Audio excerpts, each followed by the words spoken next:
guys, look at the tragic fall of the noble Thousand Sons. Bro, last time I checked, yo, the 1,000 Sons, they fell from grace in Space Marine 2. Them boys got cleaned up. G'day guys and gal, Warhammer 40k. Oh, real quick, make sure you guys comment down below. Christmas tree emoji if you want to be entered into the Christmas giveaway on December 25th. You'll be entered into a spin the wheel. One try, first take, everything. Yeah, you'll be entered into a spin the wheel, and whoever wins. So, $30 gift card of your choice. I don't care if it's McDonald's, Steam, Barnes and Noble, whatever it is. You can get it. $30 gift card. Let's go. And just What was that? Time. It has elements of romance, comedy, horror, and most impactful of all, tragedy. The entire Horus Heresy was a tragedy. The life of Angron was a tragedy. The most tragic of all was the fall of the Thousand Sons, a legion of progressive, noble, and enlightened men who cared about innocent humans, who tried their best to do what was right, and who only really ended up in the clutches of hell because of the extreme arrogance and stupidity of their Primarch. When I first learned about the Thousand Sons, I thought their ultimate fate was deserved, as they were reckless and self-interested with the use of their forbidden sorcery and rituals. I even thought it may have been Magnus keeping them in check, but no, they did not deserve their fate, and they were honestly the most kind, caring, and considerate legion during the Great Crusade, kinda even than the Salamanders. Before we get started, No. What? Considerate legion during the Great Crusade, kinda even than the Salamanders. No, they were never. Yo, nobody. There's no Space Marines. Nobody will ever be even on the same level as my Salamanders. As a matter of fact, bro, we're just heads and shoulders above everybody, literally. Before we get started. From their inception, the Thousand Sons were low-key screwed. Tzeentch had them by the balls and was slowly turning each of them into— Bro, the fact that you even fighting for Tzeentch, you're down bad, bro. You're absolutely down bad. The fact that you even... Yo, if you got any correlation with Tzeentch in the first place, you already a weirdo. You're classified as a weirdo. You're classified as a school threat. You're classified as somebody, bro, who gets shoved in the locker at 7 a.m. in high school. No lie, bro. You're classified as one of them, bro. You are automatically on the weirdo list. You are legit on the top 10 FBI most wanted list. If you even classify yourself as somebody who even pieced it up with Tzeentch, to be honest with you. To a chaos spawn. The exact reasoning why Tzeentch seemed to have some kind of claim on them was unclear, but my theory is that as each Primarch was a warp god, the Emperor only had a certain degree of control over how they would turn out. Otherwise, we would have gotten 20 Guillimans. As such, it's likely Magnus's warp god soul was highly psychic and volatile, with Tzeentch able to create backdoors into the gene seed it produced. Either way, the Thousand Sons were in for a shit time, with themselves or their brothers randomly turning into abominations that needed to be put down or locked away. When Magnus was discovered, there was barely any Thousand Sons left. The Emperor was prepared to create a new legion for Magnus, using his own gene seed instead of the Big Red's tainted cum. However, Magnus was adamant on saving his legion, delving deep into the warp and encountering Tzeentch. Now, Magnus wasn't aware that this entity was the demon god of manipulation, so after a struggle, Magnus was able to seemingly— And Magnus, you're so gullible, bro. Like, I might as well, bro. Me and my boys might as well, this is legit, y'all. I'm not even trying to be messed up or nothing, bro. Me and my boys, we might as well just pull up to the side of you and be like, yo, you want some candy? Like, I'm just keeping it real. That's how gullible this dude is. You really sold your soul, bro, for a bag of Lay's potato chips. You sold your soul, bro, for a bag of Doritos.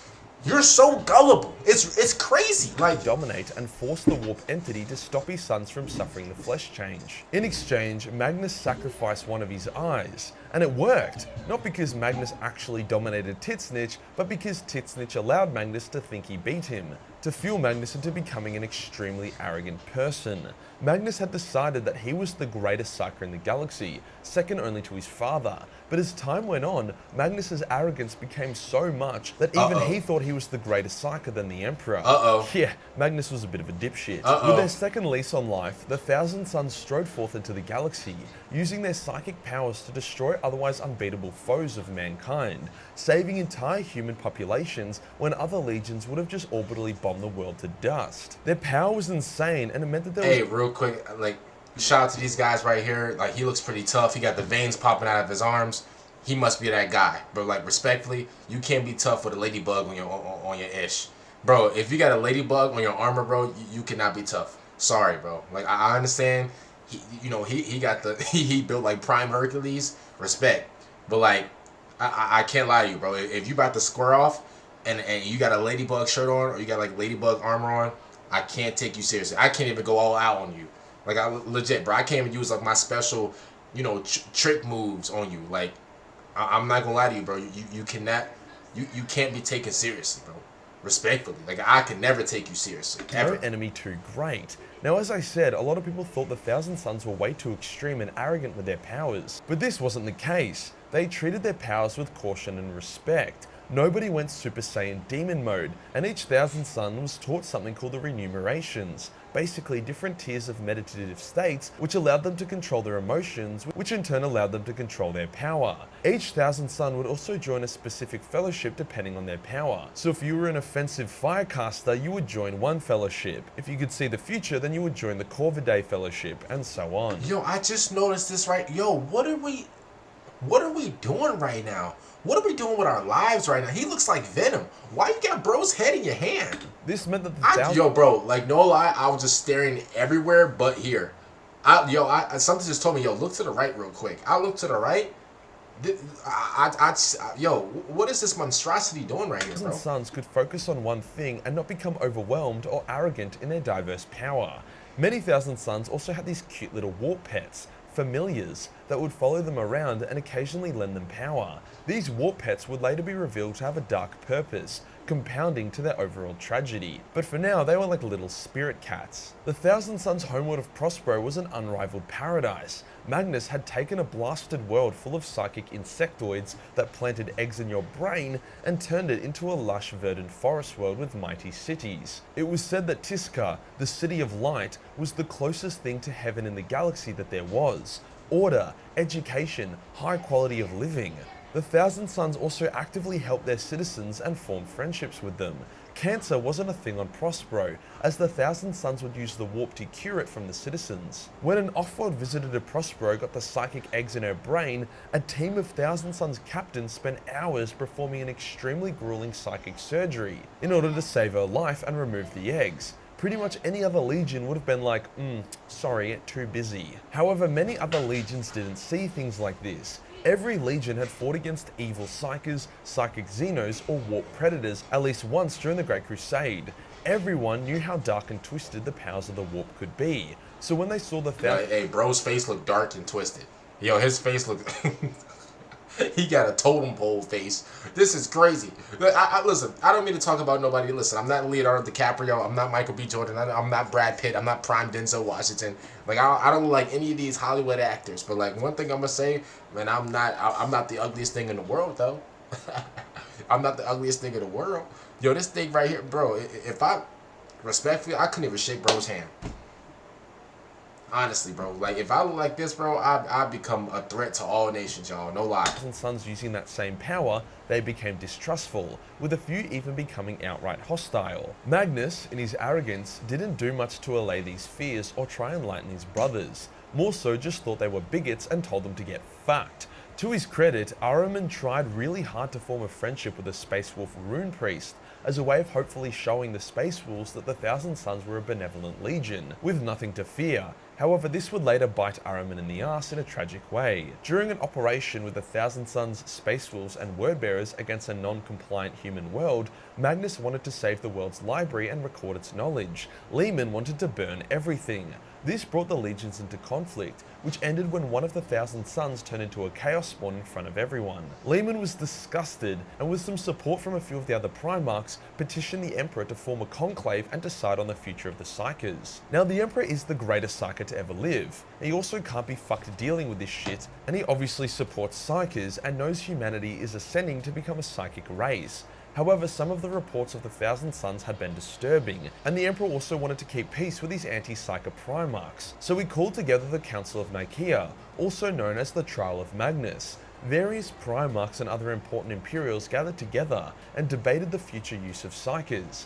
Mortarion and Leman were anti-Psyker, with the space wolf that Ahriman had befriended speaking out against them as well. It turns out he had just faked a friendship with Ahriman to learn more about them. The Thousand Sons detractors spoke coldly and logically, with a lot of accusation. Magnus's response, on the other hand, was foolish. He told a story that would act as a metaphor and analogy in one. It was a nice story, and it won the hearts and minds of numerous people. However, the Emperor isn't a sucker, and saw through the story, seeing just how arrogant and careless Magnus had become. With the Emperor's Webway project... Bro, how could you fall? Like, he really fell from grace, bro. Like, when I first heard of Magnus, I thought, like, bro, he's like, you know, he's like the #1 Psyker.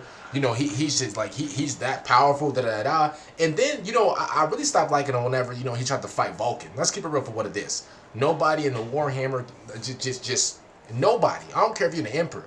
Bro, Vulcan is legit, bro, giving you the hands, you know, like, no lie. I'm not even trolling, y'all. Does it look like I'm trolling?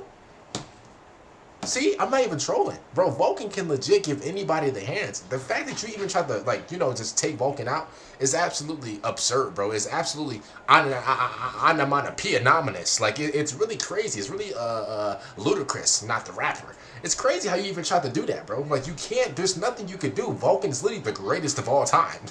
So close to completion, the Emperor couldn't risk Magnus's foolishness ruining everything, especially since Magnus was the only Primarch who was aware of the Emperor's Webway project. So the Emperor banned the use of Psyker powers outside the Essentials, more or less banning the Thousand Sons from being themselves, all because Magnus wouldn't address the issues and accusations until it was too late, and when he finally did, he chose to tell a story. Now, things would have been okay if the Thousand Sons then returned to Prospero and adhered to the Emperor's edict, or at least toned it down. Instead of doing rituals and shooting lightning out of their dick holes, they could have just, you know, done the cancer curing stuff. Then after a time, they could have let things cool off and wait for the Big E to finish his Webway project and be in a better mood. But no, almost instantly Magnus begun using warp powers again and put 0 restrictions on his sons. Bro, I'm not gonna lie to you, bro. Y'all can call CYF, whatever you want to call. What is it called, y'all? Yeah, Child Protective Services, CPS, whatever. Bro, call whatever you want. But if I'm the Emperor, bro, I'm putting belt to ass on Magnus, bro. I'm talking about an hour long, bro. Like, I'm sorry. If you telling me, like, it took me thousands, I don't know how long it really took, but let's just say hypothetically, it took me a long time. Listen, if you live in America, you already know how it is. Bro, it already takes us like 2 months to, like, you know, make a new sidewalk. I know in China it takes an hour to make a whole big new sidewalk. Here in America, bro, it takes like 2 months to, you know, to fill in the potholes in the street. Bro, let me tell you something. If I'm the Emperor and it took me years and years and years to make the webway, and then I got my idiot son, he gonna put a hole, bro, he's legit gonna put a hole in the webway and have all these diabolical demons come through. Man, I'm not gonna lie to you, bro. Straight up belt to ass, bro. Bro, every lash, I'm saying a word. You know what I'm talking about too, because you definitely got that type of treatment when, you know, when you was younger. I got that treatment too. Did not tell you not to, bro. Every lash, I'm saying a word, bro. Honestly, bro. By the time I'm done, yo, it's gonna be a whole William Shakespeare just script going on, bro. No lie. Restrictions they would have followed if he had placed them. He then did some hectic warp voodoo to astrally project into Horus's dream to try save his soul, and when that failed, he astrally raped the Emperor's Webway project in order to try warn his father about Horus. Magnus's ruining of the Webway project was the single most devastating blow to the Loyalists that could have occurred. It basically wiped out 90% of the Custodes and Sisters of Silence, confined the Emperor to the Golden Throne, and ruined humanity's only genuine chance at total victory over chaos. Magnus's actions that his sons actually told him not to do, damned the entire legion. But even now it wasn't too late. The Emperor had sent his Custodes and Space Wolves to retrieve Magnus and to help fix the Golden Throne and Webway. Magnus knew they were coming and felt really bad about what he did, so he blocked the Thousand Sons' vision and cut off his world's communication. He intended to basically suicide himself, his world, and his legion to try and make amends for his mistakes, which only fucked everything more. If Magnus had straight out to meet Leman on his ship, responded to Leman's hails, and then promised to go peacefully with him back to Terra, then sweet. No fall of Prospero, no Chaos Magnus. Instead, he hid in his tower having a sook while his world was bombed into dust and his sons were massacred. Bro, what happened, bro? You scared to come outside? What happened? Bro, this dude, yo. And this is why I can't even respect Magnus in the first place. Bro, while your whole legion was hitting the Macarena on the battlefield, while everybody was going out absolutely in an insane way, bro, you got, they're dropping nukes and everything on your faction or on your squad. The fact that you was inside the entire time shows a lot about your character, bro. The fact that your entire squad was getting, bro, they was getting destroyed. Absolutely destroyed, bro. You was in a house all day long. Crazy work. Now, I'm going to be honest with you. I'm not trying to act like I'm some big tough guy because I'm not, bro. If there's shots outside, guess what? I'm inside the house. Yep. Yo, what's that one Blueface song? They scared to come outside. Yes, I am. I know. I'm a civilian. I don't do that. I don't do that thuggish stuff. Yes, and this is a brother saying this. Yeah, you get what I'm saying. I don't do that thuggish stuff. I'm not out there with those YMs with the Glocks with the switch with the beams on it. I'm not playing with that type of fire. Yo, the only fire that I'm playing with, bro, is fireworks, firecrackers, etc. I'm not playing with no, with no M16s, with no Glocks with the switches, with the whatever. I'm not playing with none of that, bro, at all. Point blank, period. But yo, Magnus, for somebody that's that powerful, bro, that was talking all that ish, that really put a hole in your dad's project, that really tried to pull up on Vulcan, bro, you really soft for real, bro. Honestly, I'm talking to you, bro. You really soft. He was in the house all day while his faction was getting absolutely destroyed, bro. Absolutely, bro.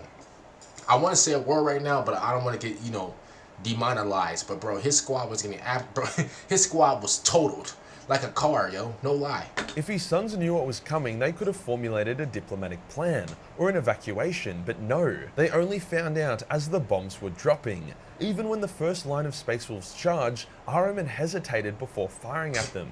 He understood the sickening gravity of Astartes versus Astartes bloodshed. Even when these hated rivals were genociding his world, he still hesitated because he and his 1,000 sons were men of nobility. Most tragic of all, the fall of Prospero and the killing of the 1,000 sons and Magnus are still seen as a noble endeavor 10,000 years later, as in their desperation to defend themselves, the 1,000 sons unleashed their full power, using the most horrific warp sorcery to viciously kill the invaders. Many of them turned into Chaos Spawn as a result, with one of their captains even allowing Constantine Valdor to put him out of his misery due to him turning into a monster. It was also here that the 1,000 Sons warp pets turned on their masters, overloading them with power, which caused a number of 1,000 Sons to explode or turn into Chaos Spawn. Almost every captain of each fellowship died a tragic death on Prospero. None of them died with glory. Even when Magnus took Tzeentch's bargain and teleported his sons to the planet. And bro, like, yo,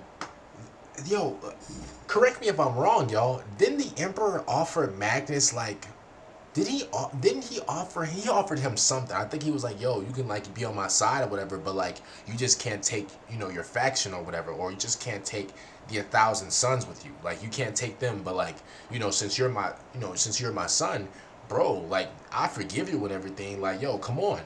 Didn't the Emperor offer Magnus something, but then like Magnus didn't want to do it because he wanted to stay loyal to his sons? Bro, your sons are going out bad right now, bro. Your sons are blowing up, literally, bro.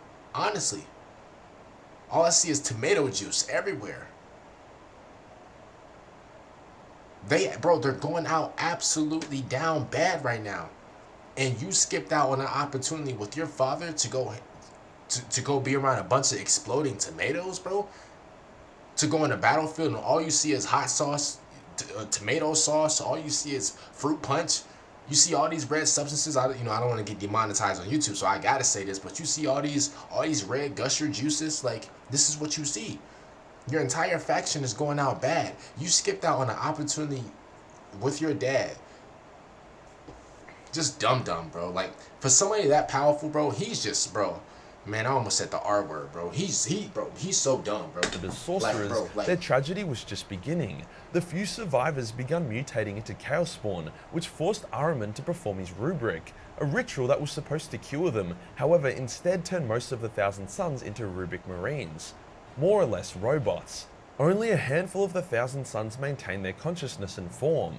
Ahriman performed the rubric out of love for his brothers and his desire to save them, but alas, the tragedy only deepened. Even despite the Imperium fucking them over, Chaos toying with them, their Primarch repeatedly lying and hurting them, and their current predicament, the 1,000 Sons remain noble in their own way. Ironman's goal is to undo the rubric and bring his dusty brothers back to flesh and blood. The Thousand Son Vistario sacrificed his life to protect Rylanor's, a loyalist marine's, soul from Fulgrim. I wouldn't call them good guys, but they are definitely the least evil of the bad bunch. I honestly cannot fault them on anything. They were loyal to their Primarch and followed his lead as any good... Yo, the only good thing about the Thousand Sons, y'all, was their color. That's the only good thing about them, y'all, honestly. Space Marine would. They were careful with the warp and developed numerous disciplined techniques to protect themselves from chaotic corruption. They loved and nurtured mortals, teaching them psychic powers and going out of their way to protect them. Even during the fall of Prospero, a massive priority for Ironman was protecting the civilians and getting them to safety. Their only real invasions of real space have been against the Space Wolves for obvious reasons. They don't just attack random worlds and have blood orgies in the viscera of the innocent. Nobody deserved their fate less than the Thousand Sons, and if they had been treated right, Horus never even would have stepped foot in the Sol system. It was just bad luck, a shit Primarch, and the fear of the ignorant that led these noble men down the path to damnation. If you enjoyed the video and you want to support the channel, then... Hey man, shout out to Majorkill, man, for this video. Wait, that's actually pretty hard. That's actually pretty hard, man. Comment down below what you guys think about this video, man. I'm gonna be completely honest with you. I mean, listen, this is even before I knew like about the Thousand Sons. Like I said, I actually got into Warhammer from the video game side, y'all. So whenever I was actually checking out like cutscenes and stuff like that from Warhammer Space Marine 2, you actually go up against, you as the Ultramarines actually go up against the Thousand Sons. I think that's like one of like the final battles. I think you go up against like the Thousand Sons. Obviously I didn't know who that was. I didn't even like, I was just now honestly get into like Warhammer or whatever. So I been knew that the Thousand Sons was just down bad. After we cleaned them up, after we absolutely destroyed them, and we destroyed that that big bird. Y'all remember that big dragon bird or whatever? I think that bird's name was like Cairo or something like that. Y'all let me know. I mean, I be trying to like get the names right, but if I got the name wrong, my bad. But I've been know. Listen, we been know these guys were down bad. These guys take L's after L's after L's, bro. Like, bro, they just need a whole rebuild, honestly. Comment down below what you guys say about that. Make sure you guys comment down below your Christmas tree for the Christmas giveaway on December 25th. Other than that, man, I'm going to see you later. Out. Make sure you guys go check out Majorkill. And peace out, y'all.